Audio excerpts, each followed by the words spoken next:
I'm Scott Kirkland, I'm Managing Director at Secret Sorcery. We're working on Tethered. It's a simple, unique and completely immersive strategy game for PlayStation VR. So I guess the core elements of Tethered are the simplicity, its unique nature and the complete immersion. So from simplicity, we've got really simple mechanics. It's a tethering mechanic where the player looks at what they want to interact with, presses a button, looks at what they want it to interact with and then releases, and that creates an ethereal tether between the two things and action will happen. In the game you play the part of a spirit guardian and you awaken one day and look upon your world, which is this magical archipelago, and something terrible has happened.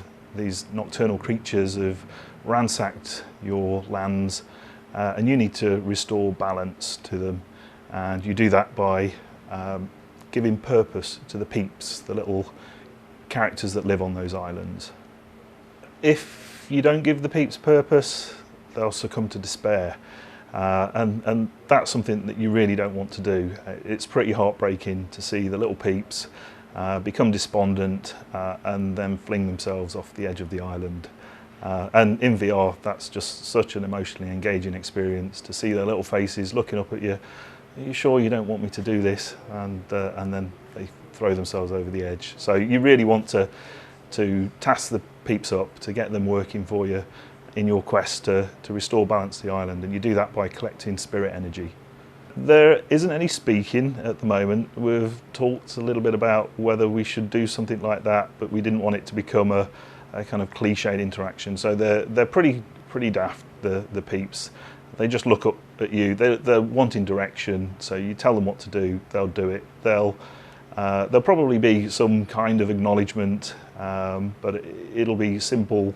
And as an indie studio, the prospect of localizing extensive speech, I mean, that's just a scary thing for us. So I think they'll be quite simple in their interactions with the player verbally. I think VR for this particular game was just a revelation. It's being able to place the player inside this magical world. Yes, 2D games, you can have a great interactive experience, but being inside that magical world, seeing all the colours, getting the emotional engagement with the characters, that's something we've not been able to do before, and it's drawing upon lessons that we've learned in the past, wanting to present that really compelling interactive experience. It's a scary thing for us as an indie, but it's also us sort of wearing our hearts on our sleeves. We're really passionate about VR. We want this to succeed. The work that we've done previously with virtual reality gave us a great understanding of how different virtual reality was as an experience, and we really wanted to capitalise on those learnings.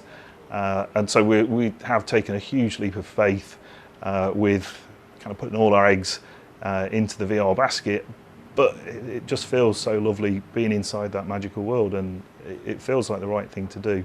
And I hope we're not proven wrong. Tethered's going to be launching on PlayStation VR, and it will be in the fall, so before the end of the year we'll have that available to download on PlayStation 4.